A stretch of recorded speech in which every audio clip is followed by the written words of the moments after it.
Le chlordécone et tout ce qui l'entraînait au niveau sanitaire constituait une forte opportunité pour les chercheurs.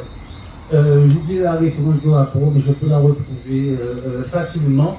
Donc, les chercheurs pouvaient voir l'impact sur la population, donc analyser l'impact sur la population, l'impact sur l'environnement et faire des extrapolations au cas où une telle catastrophe surviendrait, par exemple, en France. Alors, à partir de ça, j'ai dégagé 6 axes. On va arriver, j'essaie d'arriver rapidement, de ne pas traîner trop, j'ai 15 minutes, j'ai pas oublié. Donc, 6 axes des politiques européennes et françaises. Le premier axe, il consiste à accorder à travers des limites maximales de résidus, c'est-à-dire les doses qu'on autorise en consommation courante. Donc, à partir de LMR qui sont très laxistes, accorder aux producteurs antillais, producteurs agricoles, donc les éleveurs, etc., les pêcheurs. Donc en fait, on leur accorde un permis d'empoisonner leur propre population, ce qui fait que leur indemnisation devient sans objet, tant qu'ils sont autorisés à écouler leurs marchandises. Donc ils peuvent vendre, ils peuvent nourrir leurs enfants, il n'y a pas besoin de leur donner des subventions. Tant qu'à faire, ils peuvent liquider leur population aussi. Moi, c'est mon opinion personnelle, mais chacun pense ce qu'il veut. Bon, le deuxième axe, sacrifier la santé des Guadeloupéens et des Martiniquais, parce qu'ils sont autorisés à consommer des denrées locales, éventuellement toxiques, mais présentées comme étant conformes à des limites maximales de résidus laxistes. Troisième axe, sacrifier à moyen et à long terme la production locale, ainsi que les traditions culinaires antillaises, parce que si on considère les recommandations de l'ANSES, je pense à un rapport de 2017 par exemple, dont je vais vous donner les références, c'était une étude de Canaries, décembre 2017, pour être le moins impacté possible par le chlordécone, les Antillais sont invités à s'approvisionner au maximum dans les grandes et moyennes surfaces, c'est-à-dire continents, etc., les grandes et moyennes surfaces qui proposent essentiellement des denrées importées. Donc si vous allez là, vous allez rester en bonne santé. Bon, donc après avoir soutenu les producteurs, on casse leur rein à ce moment-là, enfin soutenu par les LMR laxistes. Et donc, quatrième axe, amener les revendications sociales non pas sur des terrains politiques jusqu'à aux années 60, 67, c'était le pic. La Guadeloupe, c'était un territoire turbulent avec des revendications politiques, notamment souverainistes, indépendantistes, nationalistes, etc. Mais on amène désormais des revendications sociales sur des terrains essentiellement hygiénistes. On demande des moyens pour soigner le bobo qu'on nous a fait. Donc, et non pas comment arrêter le bobo, mais, enfin bref, on est devant un hôpital. Ne pas financer significativement, c'est le cinquième axe, la recherche pour la dépollution des sols, la décontamination des animaux, celle des êtres humains et le soin des victimes du chlordécone. Il n'y a jamais l'argent qu'il faut pour ça. Et la dernière chose, c'est bien sûr ne pas mettre l'homme au centre des préoccupations, mais la recherche du profit. Bon, alors je vais peut-être passer sur le souci de l'État français de réparer les préjudices le plus tard possible en faveur du plus petit nombre possible.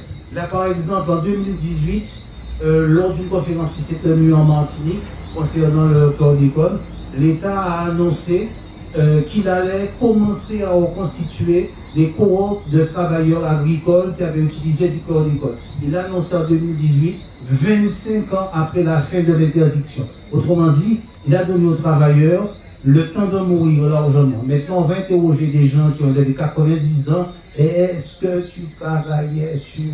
Bon. Donc, il y a une grande hypocrisie, une grande hypocrisie dans ça. Et il y a effectivement une réparation qui fait semblant d'être mise en place, mais elle intervient le plus tard possible. Elle va essayer de concerner le plus petit nombre de personnes possible. Bon, par exemple, aujourd'hui, la reconnaissance doit être liée à des maladies professionnelles liées aux pesticides. On va indemniser les exploitants agricoles retraités d'avant 2002 et les enfants qui sont exposés pendant la période prénatale, bon, du fait de l'activité professionnelle de leurs parents. Bon, mais en laissez pour compte les nouveaux exploitants agricoles, parce que quand vous entrez dans les champs qui sont contaminés et qui ne sont pas encore décontaminés, donc jusqu'à présent, version officielle, 600-700 ans de décontamination. Alors bon, vous rentrez dans un champ en 70, en 72, contaminé au chlordécone, ou en 2022, bon, vous allez en prendre quand même. Bon, mais ceux-là, les nouveaux travailleurs agricoles, ils ne sont pas réputés avoir répandu du chlordécone, donc officiellement, ce ne sont pas des victimes. Tous les gens qui ont été du chlordécone à l'eau du robinet, c'est-à-dire la population générale, elle n'est pas concernée par ces réparations. Bon, et a priori, les troubles qui seront pris en compte, ce sont les cancers de la prostate. Mais tous les gens, parce que le chlordécone, c'est par exemple un perturbateur endocrinien, tous les gens qui sont déglingués dans leurs hormones, et puis ça vous fait n'importe quoi dans votre corps, allez prouver que c'est le chlordécone qui a fait ça. Bon, ok, l'État n'aura pas financé, etc., etc., etc. Bon, on passe. Bon, il y a une diversité de victimes potentielles du fait que le chlordécone, il est perturbateur endocrinien, il est neurotoxique, il est cancérogène. Bon, effectivement, il est cancérogène, mais pas que pour le cancer de la prostate. Et puis il est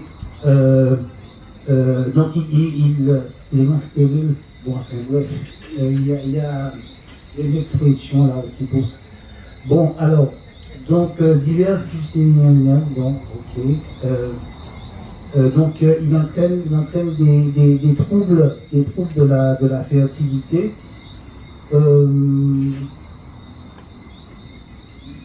Moi je le qualifie, l'impact sanitaire du chlordécone, comme un génocide aux quatre visages, génocide par cancer, par dégénération des lignées, notamment avec toutes les malformations qui sont induites par le côté perturbateur endocrinien, mais aussi par les pubertés précoces qui sont induites.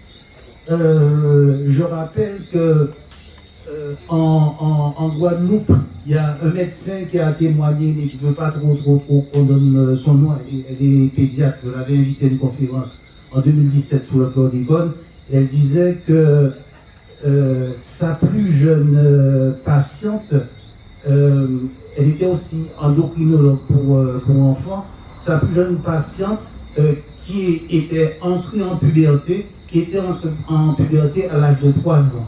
Bon, mais qu'elle envoyait régulièrement. Elle constatait aussi le désarroi des pères, parce que quand le papa devait faire la toilette d'une petite enfant de 3 ans et qui voyait plein de poils à son entrejambe, à son pubis, il ne comprenait pas trop. Et puis je souhaite bonne chance aux parents, si j'ose dire, qui doivent expliquer à la petite fille qu'il faut qu'elle fasse attention à ne pas tomber enceinte. Bon, mais il faut qu'elle comprenne. Mais c'est pas évident. Et il y a eu, suite aux échos que cette conférence avait produit, c'est arrivé jusqu'en Martinique. Il y a eu un reportage de Martinique première à l'époque. On a interviewé un médecin du CHU Martinique, du CHU Martinique, et qui a expliqué que lui, dans son service, sa plus jeune patiente en puberté précoce, elle avait 2 ans et demi. 2 ans et demi. Elle n'avait pas 3 ans, mais 2 ans et demi. Bon, ok. Prévention développée, d'accord. Alors, si on prend une étude qui fait référence concernant l'impact sur les enfants, c'est-à-dire l'étude Timoun. Alors, c'est une étude qui est particulière, hein.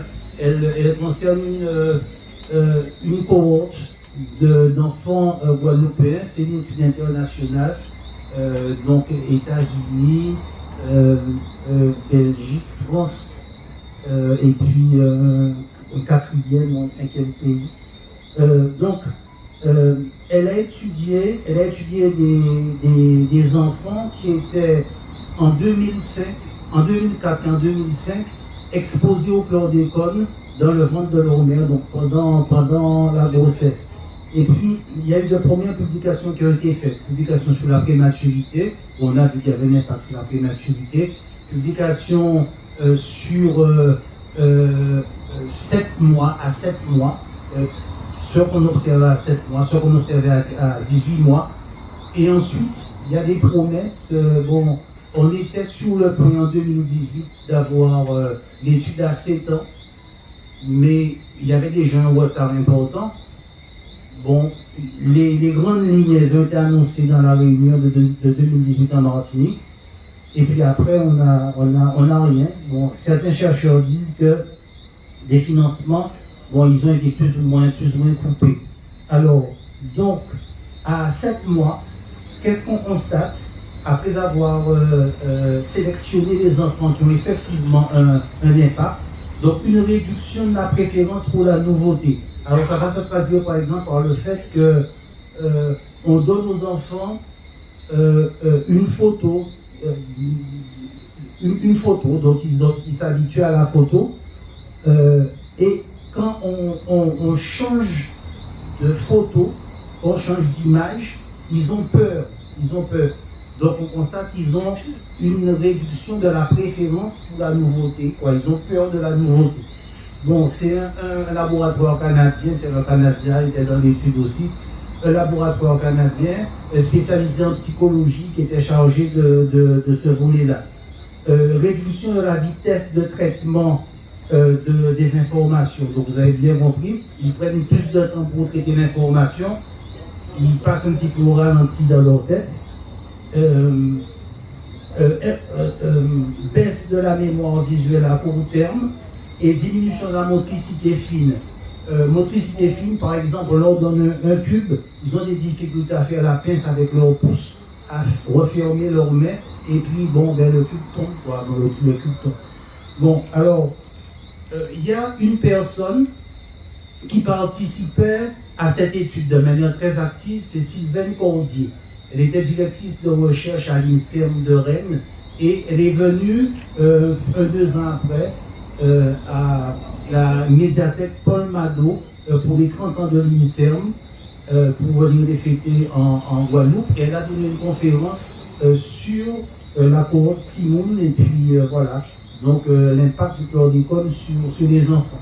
Et elle a indiqué qu'il y avait un élément qui ne figurait pas dans l'article, mais qu'elle allait donner oralement, c'est que les enfants de la cohorte Timoun avaient perdu entre 10 et 20 points de QI. Bon, ils avaient perdu entre 10 et 20 points de QI. Alors, je lui ai dit, mais vous nous décrivez le profil d'enfants qui sont aboutis, quoi, qui sont, voilà, ils sont complètement aboutis, ils ont perdu entre 10 et 20 points de QI. Qu'est-ce qu'il s'agit de faire? Donc, ok, elle a regardé ses chaussures. Tous les gens qui étaient autour de la table, les autres médecins ont regardé leurs chaussures, sauf le professeur Bataille, qui était un pédopsychiatre qui exerce en Martinique, et qui a pris la parole, qui a dit que non, il ne faut pas être pessimiste. Si la mère, elle les active régulièrement, ça peut se rattraper. Donc vous avez un enfant qui a perdu 20 points de QI et la charge est sur le dos de la maman, c'est elle qui doit éveiller l'enfant, mais revient de l'enfer. Enfin bref, quoi, c'est un point de vue. C'est un point de vue. Donc là aussi, il y a un impact qui est important. Alors, à 7 ans, le professeur Mutinier, qui est un des auteurs de cette étude, a donné quelques aperçus de ce volet qui en 2018 devait être prochainement publié. Bon, mais il reste toujours, on est toujours en attente. Et selon lui, des données préliminaires, c'est une citation, bon, des données préliminaires montrent que l'exposition au chlordécone à l'âge de 7 ans est associée à de moins bons scores évaluant le développement cognitif au même âge. C'est-à-dire qu'en fait, ce qu'on avait observé à 7 ans, à 7 mois, on le constate, c'est toujours là à 7 ans. Mais le docteur disait aussi, il faut attendre les résultats de la prochaine étude pour les adolescents, et là peut-être qu'on pourra se prononcer si c'est durable. Bon, mais peut-être qu'au moment de l'adolescence, il faudra attendre l'âge adulte, le début de l'âge adulte, bon, jusqu'à ce que finalement on finisse par s'habituer à ça aussi. Bon alors, ok, on passe là-dessus. Alors, il faudrait maintenant pouvoir croiser ça avec des observations qui ont été faites par les infirmières du Sud-Bastère. J'ai conservé mes notes donc en janvier 60, pas 73. Je suis né en 73, j'avais 13 ans. En janvier 2013.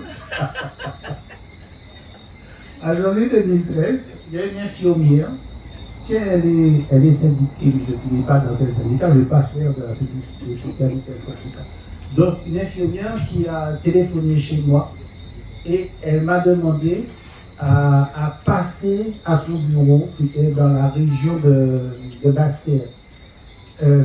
Parce que voilà, elle ne voulait pas trop parler au téléphone. Donc, nous sommes allés, moi et mon époux, nous sommes allés. Et puis, là, elle m'a fait part de l'inquiétude des infirmières du Sud-Bastère. C'était une infirmière de santé scolaire, hein, infirmière de santé scolaire. Donc, elle exerçait en maternelle. Elle avait donc face à elle des enfants qui avaient 3-4 ans à peu près. Donc, elle me disait que depuis quelques années, justement, 3 ou 4 ans, elle et ses collègues ne reconnaissaient plus l'état général des enfants des petits Guadeloupéens. Avant 2009, ils débordaient de santé. Et maintenant, dans chaque classe, on dépiste des enfants qui présentent plusieurs pathologies.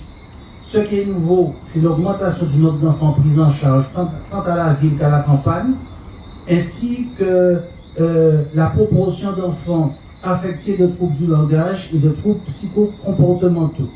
Alors, beaucoup d'enfants ont des troubles autistiques. Il y avait dans une classe dont elle a décidé de me parler, il y avait un enfant qui avait été diagnostiqué en dépression profonde.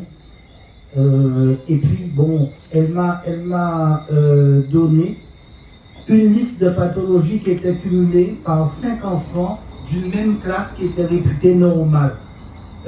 Cette classe, elle était considérée comme représentative de plusieurs autres classes et de plusieurs autres écoles du Sud-Bastère. Il y avait des malformations physiques, notamment, il y avait donc parmi les 5 enfants des fistules recto-vaginales. Bon, je n'ai pas besoin d'expliquer. Je vais essayer. Vous êtes en terrain conquis. Ok. Alors, fistule recto-vaginale, avec absence d'anus, malformation rénale, dysmorphie du visage, pied plat, ventre très relâché, strabisme convergent. Il y avait des troubles physiques aussi, tels que le diabète, l'obésité stade 2, des troubles de la vision, confusion des couleurs. Alors, confusion des couleurs, l'enfant voyait, mais est-ce que c'est du vert, est-ce que c'est du rouge, est-ce que c'est du bleu? Bon, voilà. Et il y avait aussi confusion des sons. Il entend quelque chose, mais bon, qu'est-ce qu'il a entendu exactement? C'est une autre histoire. Trouble de l'audition, incontinence urinée-selle, infection urinaire, tendance à la constipation, allergie, asthme, tremblement. Alors, tremblement, une petite note là-dessus, c'est qu'il y avait beaucoup d'enfants qui tremblaient beaucoup au point de tomber comme s'ils faisaient une crise d'épilepsie. Si bien que les infirmières avaient toutes mis de la dépakine dans leur armoire à pharmacie, et quand le petit de 3 à 4 heures tremblait, on lui donnait un cachet de dépakine, et puis bon, c'était la seule chose qui pouvait l'empêcher de trembler. Bon, alors tout ça dans une classe normale. Hein. Bon, et elles m'ont cité le cas d'un enfant dont elle voulait parler de la situation à ses parents. L'enfant il tremblait. Donc elles ont attendu 11 heures pour parler aux parents. À 11 heures, elles ont vu la maman et la soeur arriver. La maman et la soeur arriver, les deux sont arrivés en tremblant. Donc elles ont fermé leur bouche, ils n'ont rien dit. Alors, donc il y avait également un cas de malformation chromosomique avec une délétion chromosomique du bras long du chromosome 10. Est-ce que j'ai bien marqué? J'avais noté, je crois. Délétion du bras long du chromosome 10. Bon, des troubles neurologiques, des troubles psychologiques multités, donc des enfants qui sont là, ne parlent pas. Comportement autistique, l'enfant qui ne sait pas si il est une fille ou un garçon. C'est un mystère pour lui, il ne sait pas.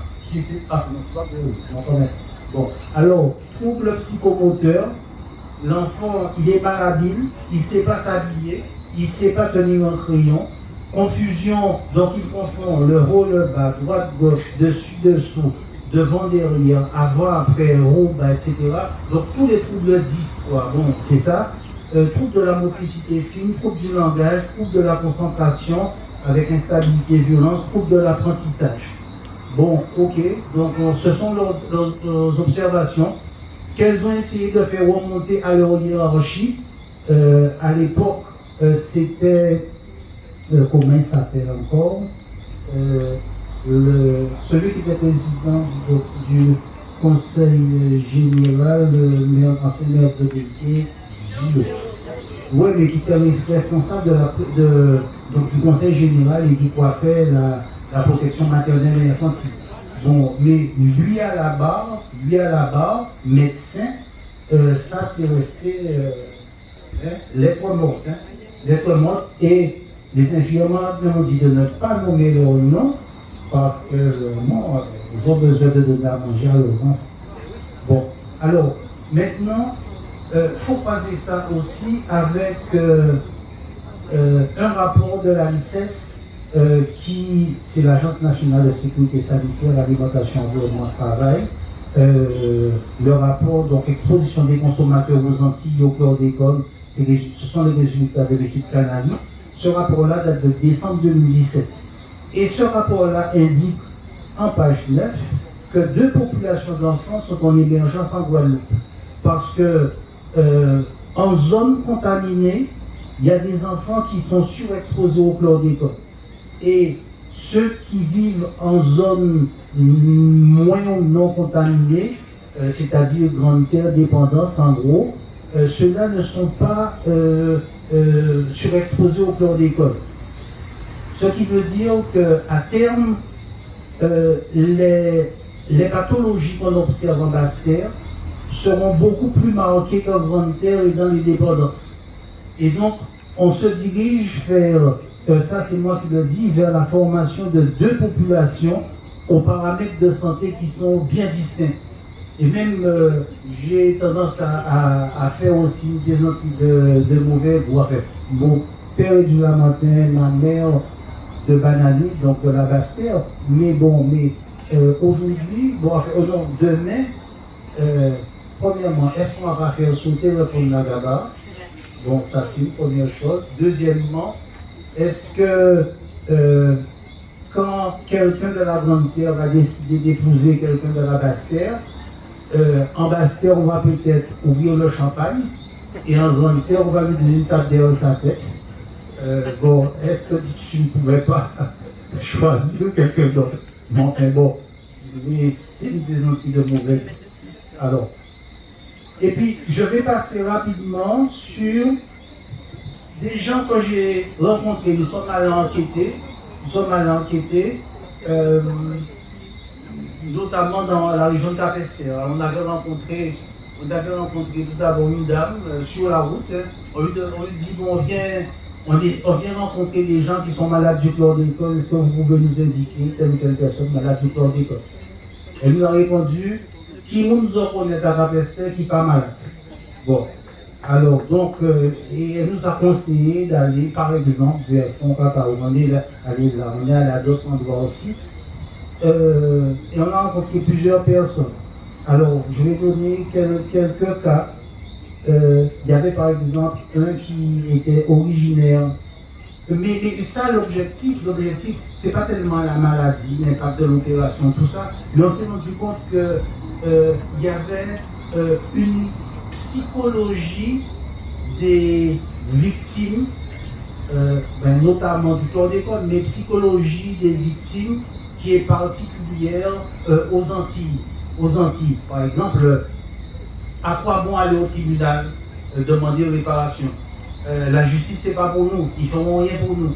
Bon, alors, psychologie des victimes, le premier qu'on a rencontré, c'est un travailleur qui venait de la Dominique, qui avait été opéré de la prostate, qui nous a dit qu'il a été opéré 2 fois de la prostate, donc 2 opérations pour lui retirer la prostate.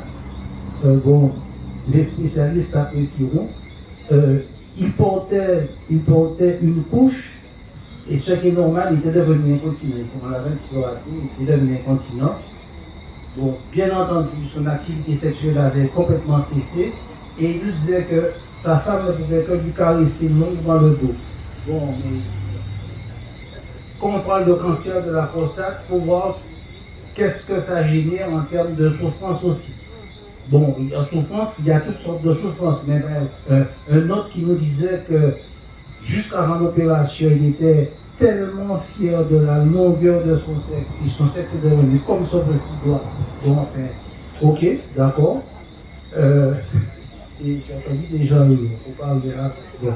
Alors, ensuite, un ouvrier agricole, ça c'est spécial. Un ouvrier agricole, on avait été invité par une église à Capesterre pour faire un instant sur le chlordécone. Donc les gens venaient, on leur donnait les informations qu'ils demandaient, et ensuite on leur demandait, et vous, est-ce que vous avez tel ou tel problème?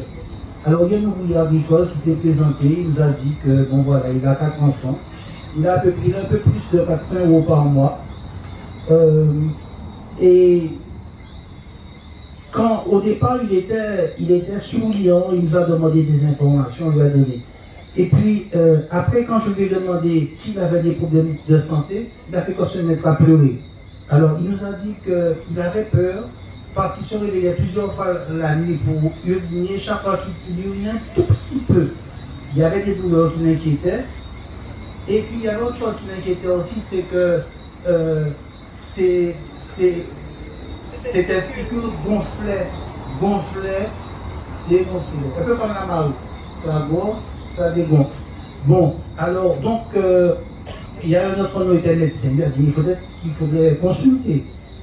Alors, il a dit, ouais, mais il a allé consulter. Je refuse de donner le nom du médecin. Bon, donc, ne me demandez pas.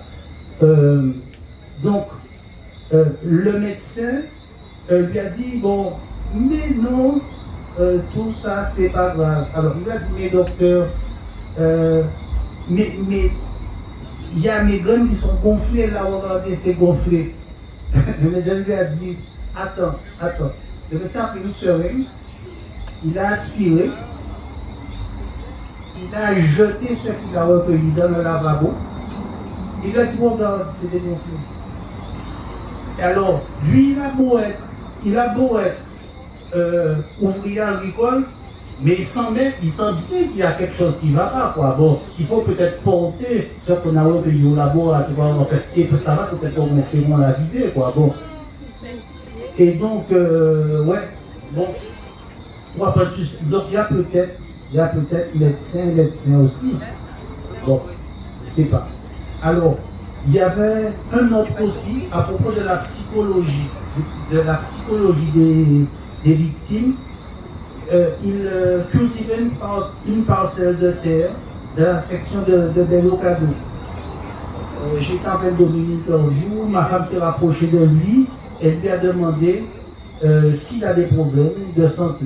Et spontanément, il lui a dit qu'il a un cancer de la prostate, il y a un cancer qui a été diagnostiqué, mais pour ne pas perdre sa virilité, il a choisi de ne pas se faire opérer parce que il était fier de pouvoir continuer à honorer sa femme tous les jours. Bon, alors, mais c'est peut-être un peu spécial, mais c'est tout ça, c'est nous. Bon, j'ai encore deux autres cas et puis j'ai fini.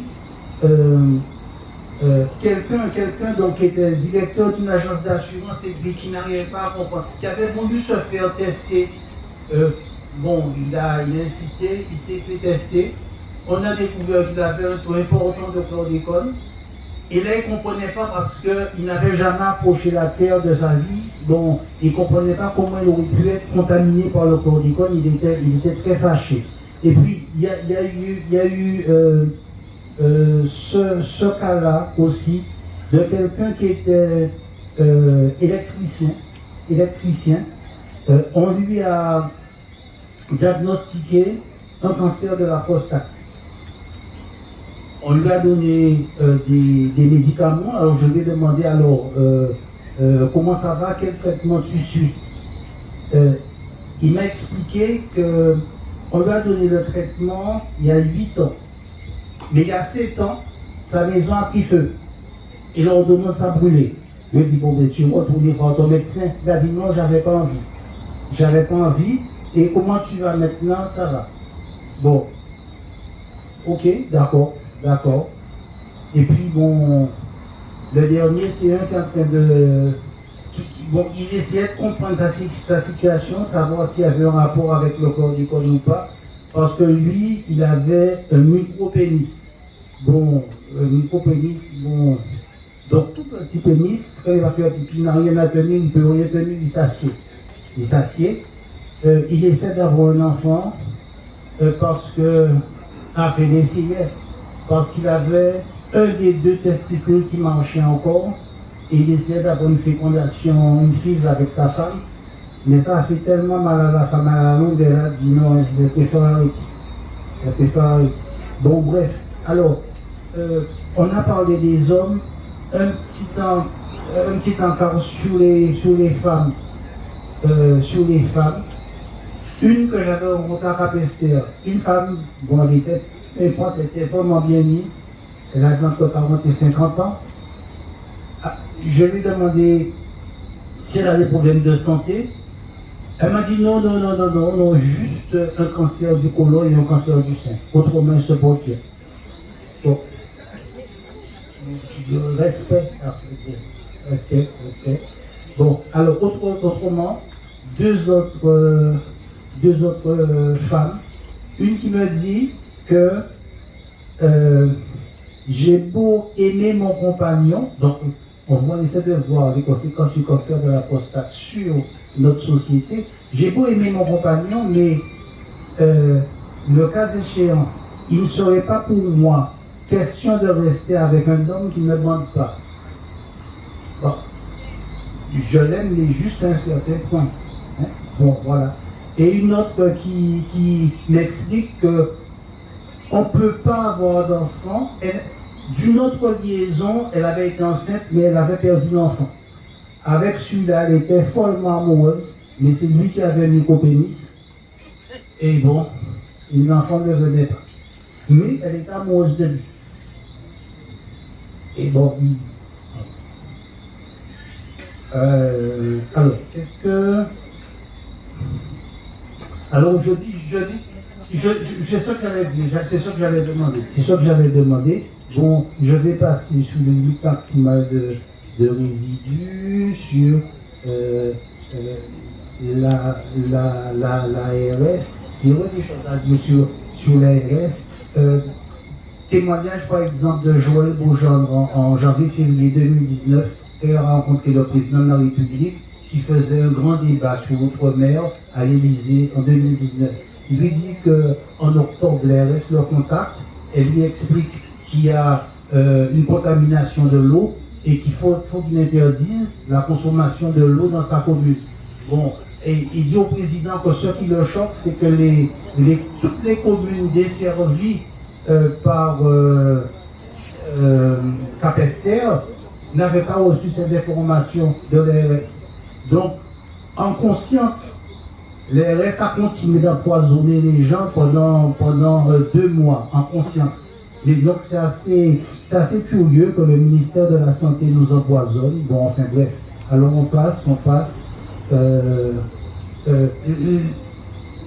Les élus, il y avait un petit peu pour les élus aussi, puisque nous, en tant qu'association, chaque fois qu'on leur a écrit pour le chlordécone, aucun ne nous a répondu. Une quinzaine de courriers à peu près, sauf un qui nous a répondu. C'est Jalton pour nous dire qu'il a bien reçu notre lettre.